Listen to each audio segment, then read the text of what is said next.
말씀 보도록 하겠습니다. 하나님 말씀은 시편 3편이 되겠습니다.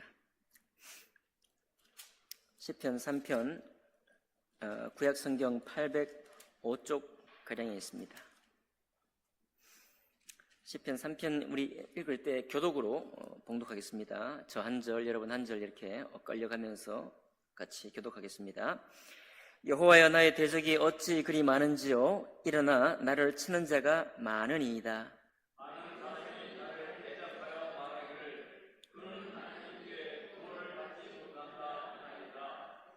여호와여, 주는 나의 방패시요 나의 영광이시요 나의 머리를 드시는 자이시니이다.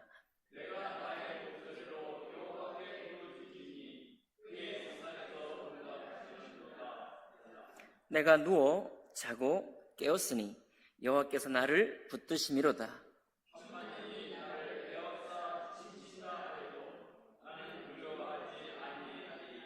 여호와여, 일어나소서. 나의 하나님이여, 나를 구원하소서. 주께서 나의 모든 원수의 뺨을 치시며 악인의 이를 꺾으셨나이다. 구원은 여호와께 있사오니 주의 복을 주의 백성에게 내리소서. 셀라. 아멘. 말씀과 예배를 위해 기도하겠습니다. 살아계신 하나님 아버지, 오늘 다윗의 이 시편을 통해서 저희들 믿음을 새롭게 해주시고 하나님을 믿고 사는 사람의 신앙의 눈이 무엇을 향해야 할 것인지 우리에게 가르쳐 보여주시기를 원합니다. 무더운 날 또 이 계속되는 이 더위 가운데서도 하나님 아버지 우리의 건강을 지키시고 또 영적으로 우리의 마음적으로 우리 주님께서 공급해 주시는 힘과 능력 가운데 서갈 수 있도록 인도해 주시기를 원합니다. 모든 예배 시종을 주님께 의탁하며 감사할 때 귀하신 우리 주 예수님 이름으로 기도하옵나이다. 아멘. 오늘 이 시편 3편을 본문으로 해서 천만인이 나를 둘러싼다면 이라는 제목으로 하나님의 말씀 나누겠습니다. 성경 말씀이 어려워서 이해가 되지 않은 것도 있지만 어려워서 이해되지 않는 것이 아니라 이해할 수 없어서 내 삶으로 성경의 인물의 삶이 해석이 안 되어서 인간적인 우리의 판단으로 도무지 따라갈 수 없어서 이해가 안 되어서 이해하지 못하는 경우도 많이 있습니다. 오늘 본문이 그런 본문입니다. 여러분과 저의 이 신앙생활 속에서 이 시편 3편과 같은 고백은 너무 거리가 멀리 떨어져 있어요. 과연 이런 고백을 우리가 할 수 있느냐? 오늘 여러분과 저의 마음을 시험해 볼 것입니다. 시편 3편의 1절 바로 위에 보면은 뭐라고 되어 있습니까? 다윗이 그의 아들 압살롬을 피할 때 지은 시라고 되어 있습니다. 그러니까 다윗이 아주 어두운 터널로 내려가고 다윗 왕권 자체가, 다윗 왕위 자체가 하얀 곡선으로 이제 집안의 칼과 전쟁이 끊이지 않고 자식과 자식들이 서로 다투어 싸우고 이렇게 하는 완전히 하강 곡선을 그리는 그런 때입니다. 압살롬을 피하여 지은 시니까요. 압살롬이 여러분 왜 나왔을까요? 압살롬이 왜 아버지 다윗을 공격을 합니까? 많은 이유가 있지만 우리가 알 수 있는 유력한 혐의는 밧세바 사건입니다. 밧세바 사건이에요. 다윗을 이 신실한 다윗, 이번에 주일학교 공과 제목이 다윗 어드벤처거든요. 다윗 어릴 때부터 하나님께 신실했던 이 다윗, 그것을 통해 우리가 얼마나 많이 도전을 받고 왕 되기 전에 광야에 10수년 동안 쫓겨다니면서 그 신실했던 다윗의 모습을 볼 때 우리가 얼마나 배우고 싶은 사람입니까? 그런데 그렇게 신실했던 다윗이 딱 한 번 천추에 씻을 수 없는 한이 될 만한 그런 죄를 범한 후에 그로부터 집안의 가세가 기울어지고 그로부터 자녀들은 엇나기 시작하고 압살롬은 반역에 아버지를 반역하는 그런 일까지 하게 됩니다. 그러니까 우리가 이런 걸 보면은 여러분과 저의 신앙생활 속에서 사실 쉽지 않습니다. 다윗이 그런 모습을 보였다라고 하면 우리는 우리 모두는 다윗이 그렇게 애를 써서 신실한 삶을 살았지만 결국은 그 인간임을 넘어서지 못하고 인간의 한계를 나타내 보였고 그의 뼈아픈 실수로 했으니 얼마나 하나님께 징계를 받겠느냐. 바세바 사건은 뭐 변명의 여지가 없습니다. 사회법적으로 변명의 여지가 없고 신앙적인 법으로도 모세 토라 하나님의 율법으로도 변명의 여지가 없어요. 살인 교사에다가 거짓말하고 또 은폐죄까지 저질렀고 했으니까 사형에도 능지처참을 해도 잘못했다 말할 수 없는 그런 죄죠. 어떤 청년은 어릴 때부터 다윗 너무 감동을 받았는데 정신 차리고 청년이 돼가지고 다윗의 바세바 사건을 읽어보니까 말도 안 된다는 거예요. 도대체 이 다윗은 한 사람이냐 두 사람이냐 이게 한 사람이냐 이게 이해할 수 없다 이렇게까지도 고백을 합니다. 우리에게 너무 빨리 찾아오는 우리 속에 우리 영혼 깊이 박혀있는 그런 판단이죠. 언젠가 실수가 나타나게 되면 어쩔 수 없다 혹은 사람이기 때문에 우리가 왜 그런 생각을 할까 생각해 보니까 아마도 우리가 신앙을 지키기 위해서 나름대로 우리 스스로는 애를 많이 쓰고 있다고 생각하는 것 같아요. 내가 이렇게 열심히 정말 범죄하지 않기 위해 애를 쓰고 있는데 그거를 그만 실망을 시키니까 나에게도 부담이 되는 거죠. 이렇게 간당간당하게 지금 주님을 애써 지키고 있는 나를 그 믿음의 유명한 사람이 나를 넘어뜨리니 그 안 좋은 소문을 퍼뜨리고 믿음을 실망시키니 어디 욕이 안 나가겠습니까? 내가 이렇게 정말 간절한 마음으로 애써 지키고 있는데 당신이 그러면 어떻게 되냔 말이에요. 나도 힘 빠진다. 이런 생각들이 우리에게 있지 않겠습니까? 다윗의 이 바세바 범죄는 주홍글씨입니다. 지울 수 없는 주홍글씨죠. 주홍글씨 여러분 들어보셨죠? 소설에 나오는 주홍글씨. 범죄의 표시, 성적인 범죄였죠. 주홍글씨. 이 주홍글씨가 어떻게 지워지겠어요? 안 지워집니다. 지워질 수가 없죠. 최근에 끝난 월드컵 감독들이 정말 잘못한 사람도 있는데 자기 잘못 때문이 아니라 승패 때문에 사람들로부터 엄청 욕을 먹는데 우리나라만 그런 게 아니고 영국도 그래요. 영국의 투헬 감독이라고 있습니다. 아주 뛰어난 감독인데 영국이 그만 3, 4위전에 떨어졌죠. 결승에 못 가고 그것 때문에 이 감독만 지탄하는 게 아니고 그 감독의 가족까지 막 댓글을 달고 막 난리가 난 거예요. 그래서 그만 감독이 중도에 하차했습니다. 끝나고. 그리고 새롭게 감독 부임한 사람이 클롭 감독이에요. 아주 더 유명한 감독입니다. 그런데 이 감독이 잉글랜드 국가대표 감독을 수락하면서 딱 한 말이 있어요. 당신들 중에 전술에 관한 것이 아니라 어떤 일이든 내 가족을 건드리면 그날부로 난 그만둔다. 이렇게 얘기를 해요. 그날부로 그만둔다. 여러분, 그러니까 오늘 말씀의 제목이 1000만인의 나를 둘러싼다면 인데 1000만인까지 안 갑니다. 우리는 사실 우리 교회 만인은 아니지만 이 중에 한 사람이라도 아주 고의적으로 아주 작정을 하고 저에게 반대를 하고 저를 미워하고 막 악감을 품고 있으면 제가 목회할 수 있겠어요? 그런 생각 해봅니다. 여러분이 너무 신실하시니까 그렇지 않죠. 그런 분이 한 분만 있어도 목회자는 괴로운 거예요. 어떻게 이게 정상적인 목회가 진행이 될 수 있겠습니까? 그런데 하물며 다윗 보세요. 지금 다윗은 변명의 여지가 없는 일을 했잖아요. 다 이미 다 수소문을 통해 전부 다 사람들이 알고 있는 것입니다. 그러면서 사람들이 이 다윗을 믿었다가 발등에 찍혔기 때문에 어떻게 말하느냐? 2절 보니까요. 많은 사람이 나를 대적하여 말하기를 그는 하나님께 구원을 받지 못한다.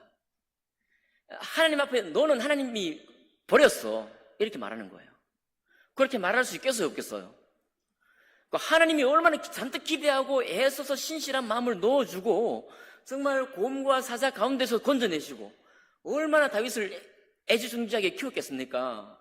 그럼에도 불구하고 그 왕의 자리까지 올렸는데 다 만족되는 모든 것이 만족된 상황 가운데에서 허튼 짓을 했잖아요. 근데 그게 그냥 허튼 짓이 아니라 사단을 이롭게 하고 신실한 사람들을 완전히 다운시켜버리는 그런 악행을 한 거예요. 저 같아도 많은 사람 쪽에 서겠습니다. 당신은 30살까지는 30대까지는 하나님이 정말 신실하게 도우시고 악한 데서도 건져내시고 사자와 곰에게서도 건져냈지만 이제 이 일을 했으니 하나님 앞에 범죄함이라 이제 하나님이 당신을 저버릴 것이다. 지금 그 일을 한 후에 아들 압살롬에게 쫓겨가면서 얼마나 비참했습니까? 그게 바로 그 표시라 이거예요.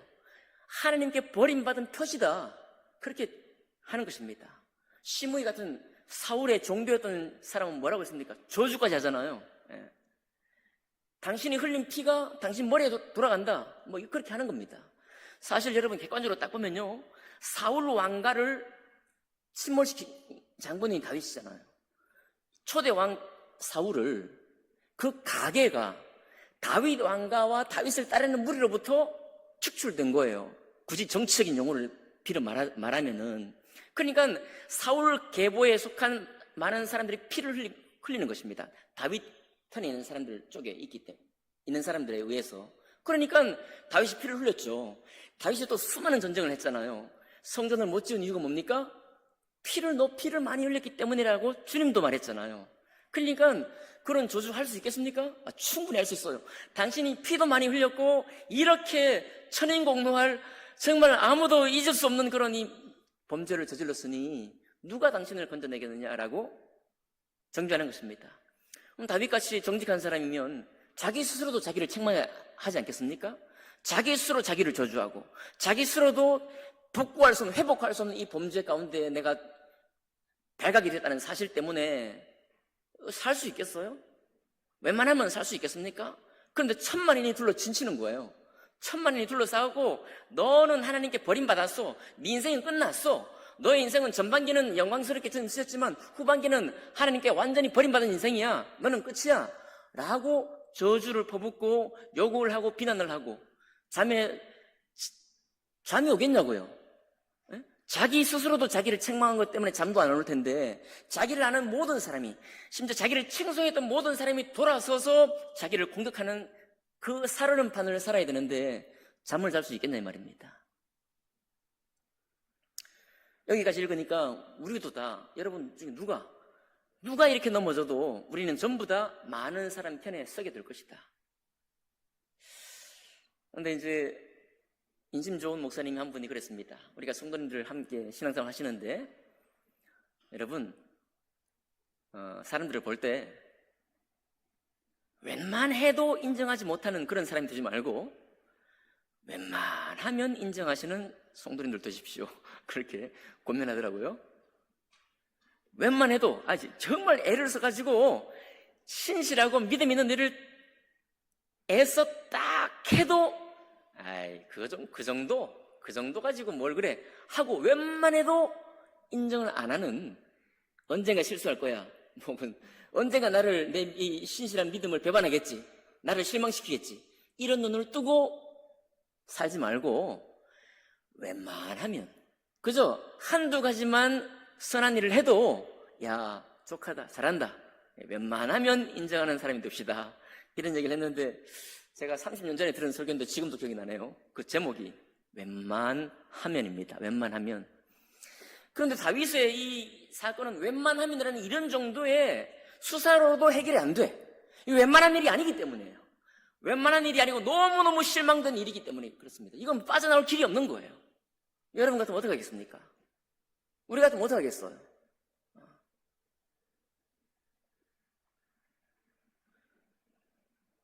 다윗이 오늘 이 시편 3편을 쓰는데 다윗이 선자리는 우리가 선자리가 완전히 달라요. 이게 마치 정신분열 같은, 잘못 생각하면 그런 생각이 들 정도로 전혀 다른 길로 갑니다. 하나님 앞에 설 수 없을 사람 같은데 3절 보니까 여호와여 주는 나의 방패시오라고 떳떳하게 말합니다. 나의 영광이시라고 말합니다. 하나님의 영광에 오점을 남긴 자기의 행사에도 불구하고 하나님의 이름을 자기 입에 올리면서 하나님은 나의 영광이십니다라고 고백을 해요. 또 뭐라고 합니까? 7절 보니까요. 하나님 일어나십시오. 나의 하나님이여 나를 구원하소서. 주께서 나의 모든 원수의 뺨을 치시며 악인의 이를 꺾으셨나이다. 자기가 주님 앞에 악인인데, 자기가 지금 하나님의 원수인데, 하나님의 원수 일을 했고, 자기가 하나님 앞에 악인인데 불구하고 자기를 그렇게 보는 게 아니라 자기를 비난하는, 우리가 볼 때 정상적인 바로 그들이야말로 내 원수, 나에게 악인인데 하나님 일어나셔서 저 원수들을 뺨을 치시고 저 악인의 이를 꺾으십시오라고 담대하게 말하고 있는 거예요.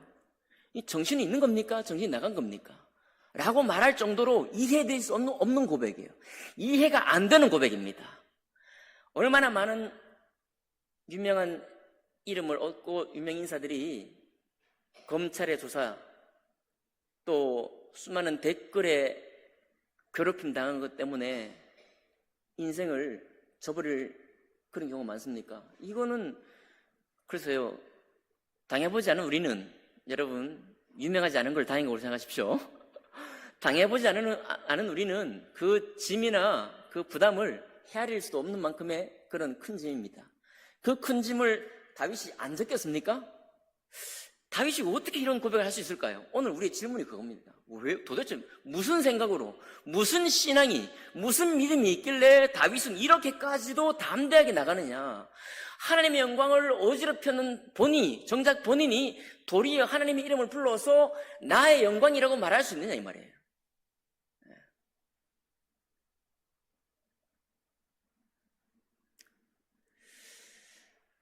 첫 번째 이는 다윗은 참으로 신실했다는 것입니다.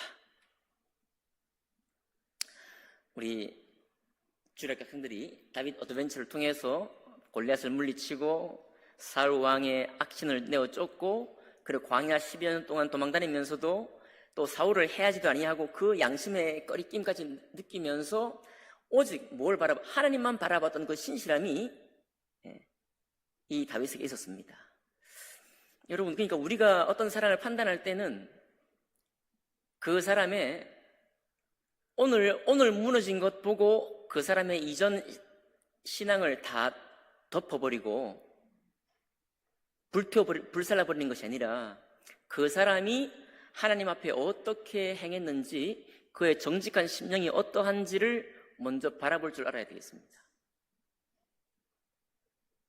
그걸 바라보지 않는 것은 사람에게 신실하지 못한 거예요. 사람을 그만큼 사랑하지 못하는 것입니다. 사람을 사랑할 수 없는 거예요. 그렇게 되면 성경의 다른 인물은 본받을 수 있어도 다윗은 영원히 본받을 수가 없어요. 여러분, 다른 인물은 본받을 수 있어도 다윗은 영원히 본받을 수가 없게 되는 것입니다. 저는 그렇게 되고 싶지 않거든요. 여러분도 그렇게 되고 싶지 않으시죠? 그러니까 그의 실패가 온 신문지상에 그 악행이 떠오르고 막 그래도 그가 정말 하나님 앞에 신실한 삶이라는 것이 확증이 되고 그의 믿음이 분명했는지를 그 정도 들춰볼 수 있는 정성은 있어야 한다. 그의 이전 삶의 신실함을 알아보는, 헤아릴 수 있는 그런 마음 정도는 있어야 한다. 이 첫 번째입니다. 두 번째는 다윗의 회개예요. 다윗은 침상을 눈물로 적시듯이 그가 범죄하고 2년 동안 깨닫지 못했지만은 나단 선지자의 깨우침을 통해 가지고 깨달았죠. 그의 죄가 너무나 심각해서 그 죄를 깨닫자마자 침상이 젖도록 울었습니다. 그건 뭘 말해주나요? 아니, 다윗이 울었는지 안 울었는지 그의 안방의 비밀을 우리가 어떻게 알겠습니까마는 성경이 그렇게 적어놨죠. 그렇습니다. 다윗의 범죄가 웬만한 범죄가 아니었기 때문에, 그리고 그가 일국의 왕이 되었을 때 행한 범죄이기 때문에 이 범죄는 다윗 가문에만 해당되는 것이 아니고 이스라엘 국가 전체에 악한 영향을 미치는 거였죠. 그러니까 다윗은 그저 용서해 주신 하나님 품에 풍덩 안기지 못했습니다. 안길 수가 없죠. 그럴 수도 없고 그렇게 해서도 안 되는 것입니다. 거기에는 역시 진실한 회개가 있어야 되는 것이죠. 뼈아픈 눈물, 회개, 주님 앞에. 다윗이 젊은 시절 동안 너무나 하나님을 바라보고 주님 앞에 신실했기 때문에 그 7일간의 회개 또한 주님 앞에서 진실한 것이었습니다.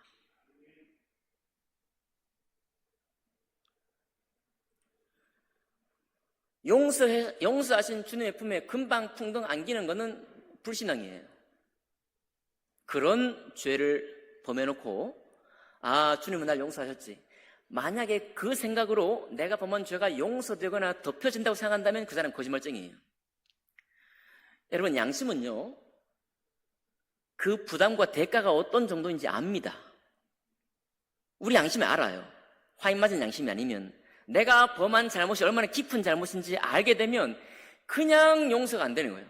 자기 스스로도 용납할 수 없습니다. 그러니까 그것이 씻어질 때까지, 그의 양심이 이제 되었다 할 때까지 회개하는 거죠. 다윗이 그렇게 할 수 있었던 것은 정말 주님 앞에 다시 세워지고자 하는 열망이 있었기 때문입니다. 나는 주님 앞에 정직한 사람으로 다시 살고 싶습니다. 나에게 정직한 영을 부어주십시오라고 51편에 고백하지 않습니까? 그것 역시 압살롬 밧세바를 범죄한 이후거든요. 나에게 정직한 영을 공급해 달라고 하나님 앞에 서는 것이 가장 귀한 줄을 다윗이 알았기 때문에 그가 진정으로 회개할 수 있었습니다. 마지막 세 번째는 이게 더 어렵습니다. 자, 진정한 회개를 했습니다. 회개를 했는데 그럼에도 불구하고 하나님 앞에 내가 악인이요, 하나님 앞에 원수였던 내가 나의 영광이신 하나님이요 라고 이렇게 어떻게 담대히 고백할 수 있느냐 이거예요. 어떻게 그렇게 나갈 수 있을까요? 좀 1년이건 2년이건 3년이건 입 다물어라. 그러지 않겠어요? 너 입 다물어. 뭐 잘했다고 입을 열어. 누구 좋아라고 입을 여는 거야. 가서 근신해 라고 이 수많은 사람들이 다윗이 말할 때 그렇게 말했을 겁니다. 그럼 다윗이 너무 떳떳한 거예요. 마지막 세 번째 여러분과 제가 배울 건 뭐냐면 우리는 죄와 죄를 판단해서 지적하는 것이 너무 빠른 나머지 하나님의 은혜와 속죄의 크기, 속죄의 깊이를 헤아리는데 너무나 느려요. 하나님의 우리를 용서하신 그 사랑이 정말 깨끗한 용서요, 우리를 새롭게 세우기 원하셔서 용서하신다는 그 사실을 우리가 종종 잊어버립니다. 우리가 율법 체질이라 눌려요. 내가 인간에 있는 것 때문에 눌리고 나의 충분히 신실하지 못한 것 때문에 눌리고 내 범죄한 것만큼 다른 사람도 범죄한다는 것 때문에 눌려서 하나님의 은혜의 속죄가 무엇인지 들여다보지 못하는 거예요. 그래서 우리가 자주 일반 사람이 사람들을 평가 판단하는 방식이나 신앙인인 우리가 사람들을 평가 판단하는 방식이 비슷해지는 겁니다. 우리가 다 이게 연약한 거예요. 너무 내 눈이 높아서가 아닙니다. 여러분, 사실은 여러분과 제가 신앙생활을 하고 있는데 나는 애써 지킨다고 하고 있지만 사실은 감사한 거죠. 여러분과 제가 섬길 수 있다는 것도 감사한 거고 건강이 있다는 것도 감사한 거고 교회를 만난 것도 감사하고 전부 다 나를 이루는 신앙이 내가 주도적으로 의지적으로 했다기보다는 주님께서 나를 북돋우시고 사람들 만나게 해주시고 도우시는 손길 가운데 여기 서 있는 거예요. 근데 우리가 자주 착각하는 게 뭐냐면 내가 했다는 거예요. 내가 이 있기 위해 애를 썼고 내가 다른 사람보다 더 애를 썼고 더 섬겼고 믿음에 떨어지지 않기 위해서 열심히 수고했다. 내가요.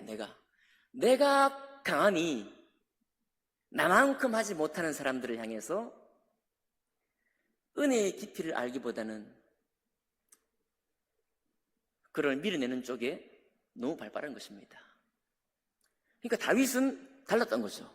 다윗은 남에게 하는 게 아니잖아요. 자기에게예요. 자기가 한 범죄고 자기가 잘못한 것에도 불구하고 하나님 앞에 다시 서는데 너무 떳떳해요. 하나님은 나의 영광입니다. 하나님 나의 주요, 나의 방패예요. 방패는 무슨 욥기 같은 경우에 따르면 하나님 화살을 들고 다윗을 찔러야 되는데, 그죠? 다윗을 공격을 해야 되는 것이 하나님이시고, 율법의 말씀을 통해 비춰봐도 하나님이 공격을 하는 것이 마땅한데도 불구하고 하나님은 나의 방패십니다라고 떳떳하게 나아가고 있는 것입니다.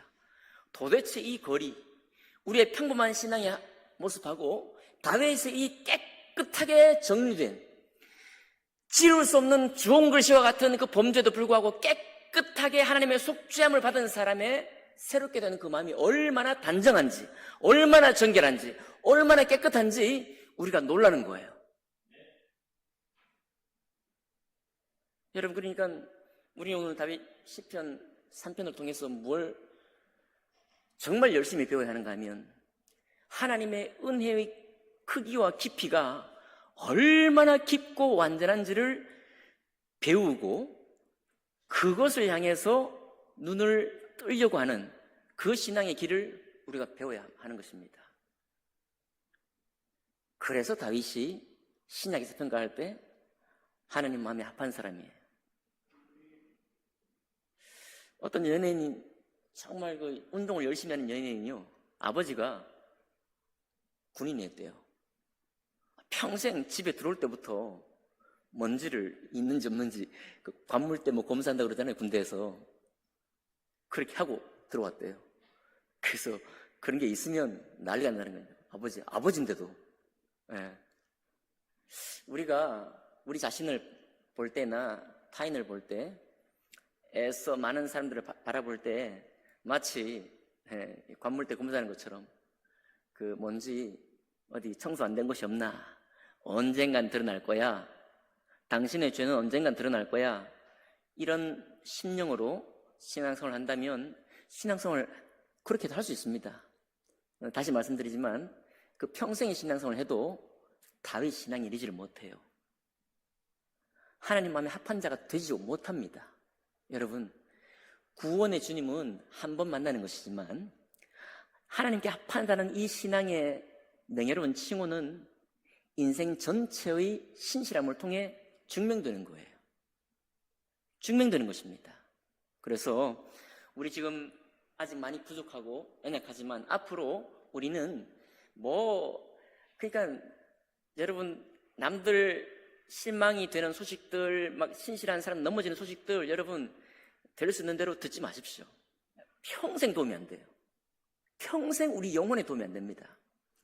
그럴 뿐만 아니라 이제는 무엇을 우리가 같이 바라보길 원하는가 하면, 도대체 하나님 어디까지 용서하시는 거야? 그리고 이 용서가 얼마나 깨끗하게 용서하시는 거야? 얼마나 단정해져 버린 거야, 이게 도대체? 주님께서 우리를 받으실 때도, 우리를 구원하실 때도 얼마나 깨끗함으로 우리를 받으셨고, 그 이후에 실수하고 공개적인 고의적인 범죄를 범했음에도 불구하고 주님 앞에 참으로 회개의 고백을 했을 때 얼마나 깨끗하게 그를 씻으는가 말이에요. 바로 그 씻으시는 주님, 완벽하고도 정결하고 단정하게 깨끗이 씻으시는 주님의 은혜를 우리가 묵상하고 바라볼 수 있기를 원합니다. 그러면 그런 눈을 뜬다면 아마도 웬만하면이라는 그런 상식적인 신앙을 일상적으로 취할 수도 있을 것 같아요. 야, 너 이것도 했냐? 이런 것도 했네? 이렇게 하면서 괜히 감동을 하고 격려를 하고 축복을 하는 여러분과 저의 신앙이 되지 않을까 싶습니다. 천만인이 우리를 둘러싼다면 어떻게 할까요? 자책하며 무너질까요? 내가 한 나의 잘못 때문에 스스로 주님 앞에 나아가는 것을 포기할까요? 그렇지 않습니다. 다윗은 절대 그런 방향으로 자기 신앙을 틀지 않았습니다. 계속해서 주님을 향해서 생각으로만 바라본 게 아니라 자기 영혼과 양심에 그 깨끗하게 된 것을 느끼면서 나갔거든요. 실체가 있는 신앙이죠. 그런 실체가 있는 신앙, 하나님의 은혜가 더 은혜로워지는 신앙, 그런 신앙을 이렇게 우리를 둘러치려고 하는 사람이 있거나 혹 내가 나의 실수 때문에 마음이 많이 괴로울 때 떠올려 보면서 주님, 다윗 같은 그런 은혜의 사람, 은혜를 참으로 체득하는 사람, 은혜의 깊이를 알고 주님께 영광 돌리는 사람, 그런 사람이 되게 해달라고 기도하면서 나아가시는 여러분과 제가 되기를 주님 이름으로 축복합니다. 기도하겠습니다.